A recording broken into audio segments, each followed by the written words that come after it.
voilà, on commence à être bien rodé. J'avais dit qu'on démarrait à 10h30 pétante. Il est 10h30 pétante, donc c'est parfait. Est-ce que la première équipe est OK pour venir démarrer tout ça, quoi? Faites pas les timides. Alors, un petit applaudissement, là, parce que bonus offensif.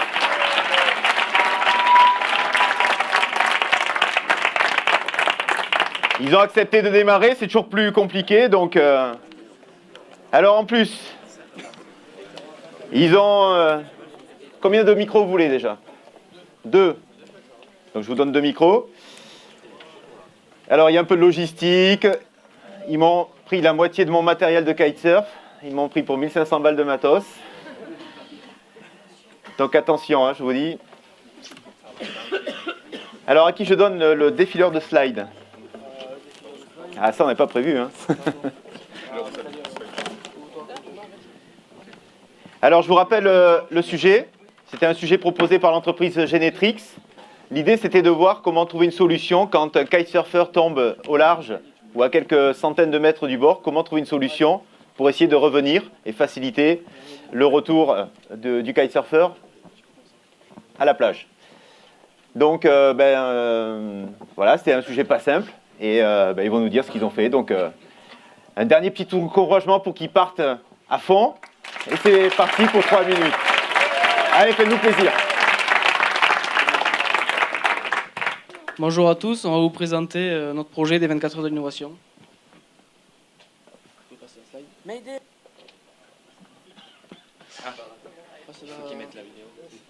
Est-il possible de mettre la petite vidéo? Alors ça, il faut demander à... Oui, le son. Ça tombe. Bon. Revenez. Voilà. On va réinitialiser, on va stopper le chrono, on va refaire, on la refait. On l'a fait moins stressé. En même temps, c'est mon matos, donc comme c'est du matos de merde, c'est ça qui a tout fait foirer. Hein. On va dire c'est la planche, et puis il y a du matos de Gilles aussi, hein. C'est ça qui a tout fait foirer. Ok ? On va les laisser faire. Est-ce que c'est bon à la technique? Est-ce qu'on peut lancer le son? Alors. Non. C'est juste avant. C'est juste avant. C'était avant et là. Voilà, là, regarde. Wave. Bah, allez, let's go. Okay. Bon. Allez, on la refait?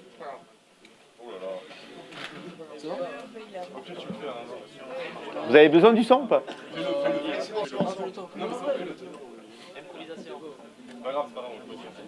Si vous n'avez pas mis le son dedans la vidéo? Si, ça a marché tout à l'heure. Ah. Bon, on va commencer alors du coup. Allez, c'est parti. On voulait vous présenter une petite bande son d'une personne qui dérive au large sur un kitesurf. Donc le kitesurf, c'est un sport extrême très dangereux pour plusieurs raisons. La première, on peut dériver au large sans son surf ou sans son kite ou même les deux.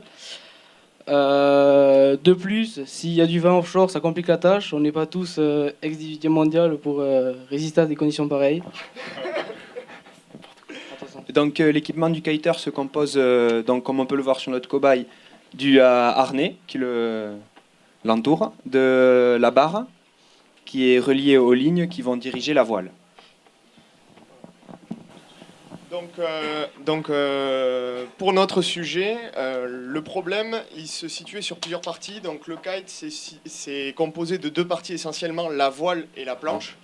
Et en fait, on avait plusieurs cas de figure où soit on perdait la planche, soit on perdait la voile, soit on perdait les deux. Soit on gardait les deux dans le meilleur des cas. Donc du coup, il fallait faire avec toutes ces possibilités. Et du coup, on a décidé d'intégrer un système directement sur l'utilisateur. Et notamment sur le harnais qui le relie à la voile. Puisque c'était déjà un équipement qui existait avant. Donc on a décidé d'utiliser un équipement qui existait. Du coup, on va voir avec Nicolas, notre cobaye du jour, les étapes à suivre pour revenir sain et sauf avec tout son matériel au bord de la plage. Donc en fait, on commence par tirer une petite manette de secours qui... Vas-y, tire.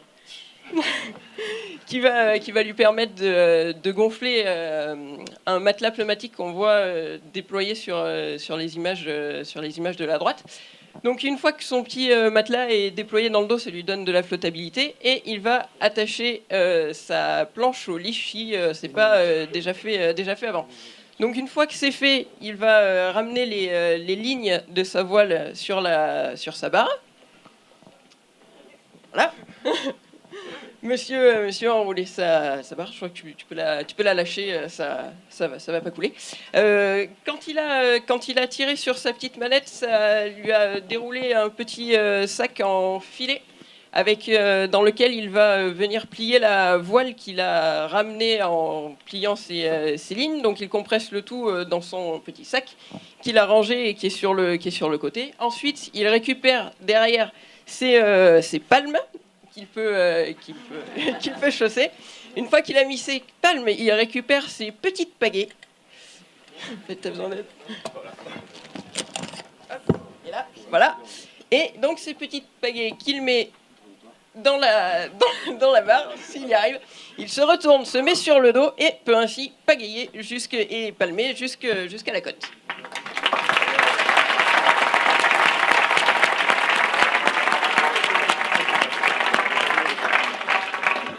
Est-ce qu'il y a des questions de la part d'abord des membres du jury? Donnez-moi les micros pour... Ouais, moi j'ai une question utilisateur. Vous avez fait le choix que l'utilisateur il soit finalement dos au sens de la marche. Ça vous pose pas question? Est-ce que c'est volontaire? Allez-y. Oui, c'est totalement volontaire. En fait, on s'est basé sur un sauvetage réel sur une personne qui est en danger dans le cas de baignade, pas forcément dans le cadre d'un sport comme le kitesurf. Généralement, le sauveteur prend la victime sur le dos pour la victime, en fait, c'est beaucoup plus confortable pour respirer. Il n'y a pas l'eau qui lui vient sur le visage, etc. Donc c'est beaucoup plus confortable. Et quand on est en détresse, le mouvement le plus naturel qu'on ait, c'est se mettre en planche pour essayer de souffler un peu et de déstresser face à un événement un peu traumatisant comme ça. Il faut bien expliquer à Jaunet parce qu'il comprend très vite si tu expliques longtemps, tu vois. Et parce que tu vois, Jaunet, il faut lui faire comprendre que si on le sauve comme ça, la tête dans l'eau, il respire moins bien parce que il est fâché avec l'élément aquatique et donc. Il peut mettre un tuba. Mais Jaunet, en fait, c'était juste comme tu étais le premier à poser une question, il fallait forcément montrer que. Est-ce qu'il y a une autre question? Mais là, je vous promets de ne pas forcément chambrer les membres du jury. Hein. Du coup, ils vont plus me poser une question. Ça va être les sessions de présentation les plus courtes. C'est bon ou pas? Ok? Ah. Super, en tout cas. Juste une question. La façon dont vous le voyez, c'est si jamais la personne est consciente. Parce que si jamais elle n'est pas consciente, qu'est-ce qui se passe? C'est-à-dire que la flottaison se fait... voilà, il y a un risque aussi de noyade. Enfin, c'est le premier truc que j'ai vu. Je fais un peu de kite, je me suis retrouvé dans ces situations-là. Alors, il se trouve que j'étais conscient, mais heureusement que j'avais des potes qui sont venus me chercher. Parce qu'effectivement, c'est une vraie galère. Mais si jamais j'avais pas été conscient et que le système de flottaison se met sur le dos, je peux effectivement me retrouver en situation un peu compliquée. Donc voilà, c'est... Alors, ouais, c'est vrai que... C'est une piste de travail pour vous après. Hein. Ouais, c'est vrai qu'on y avait pensé, mais donc du coup, on a décidé d'ajouter une flèche par ici indiquant que pour une personne tierce qui passerait à côté pour nous aider, de tirer lui-même, ce qui gonflerait notre matelas, et donc nous aiderait à nous positionner et nous mettre plus en sécurité. Vous y avez pensé? Ouais. Ouais, on a aussi un petit GPS, comme c'est bien signalé dessus, qui en fait est une petite balise juste de détresse qui peut envoyer un signal justement dans ces cas-là pour appeler les secours qu'ils arrivent plus rapidement. Bon, je crois que c'était dans la commande initiale, on sous-tendait que la personne était encore consciente. Mais on va demander confirmation auprès du représentant de Genetrix, donc Gilles Pichon.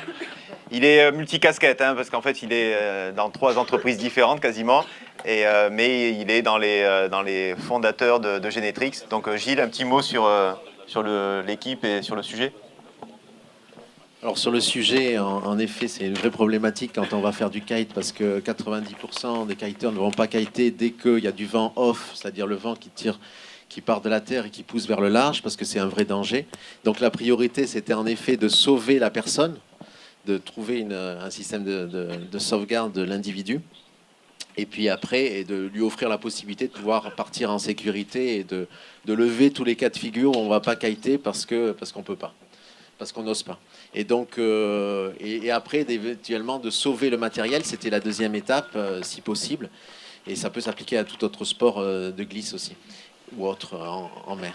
Et là, en fait, ils ont été jusqu'au bout de la démarche, puisqu'ils sauvent à la fois l'individu et à la fois le matériel. Et ce qui est assez fort alors, dans l'équipe, bon, d'abord, c'est une équipe qui a bien... Enfin, il y a eu une bonne dynamique à tous les niveaux. Après, il y a des petits trucs, j'ai senti des fois des petites tensions, mais c'est la force aussi de tout ça qui fait que la réussite du groupe, jusqu'à ce matin, il y avait... Voilà, mais c'est riche et je trouve super la restitution que vous avez fait par rapport à ce que j'ai pu ressentir par moment aussi. Et donc ça, je vous félicite à tous de ça. Et ensuite, hier soir, il y a eu... ils étaient plutôt sur de la motorisation.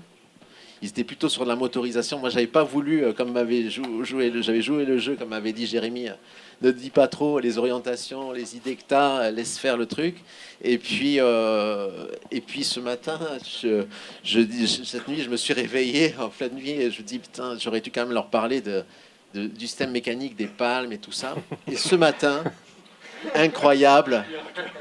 C'est fou la magie des 24 heures. C'était la mécanique. Et je crois que Jérémy y arrive beaucoup aussi. Non, pas du tout. Moi, je suis innocent. C'est la force de la dynamique du truc. Bravo. Bravo.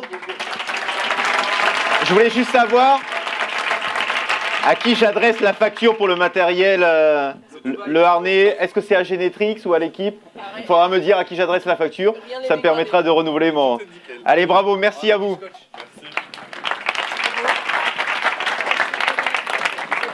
Alors je récupère micro, zapette.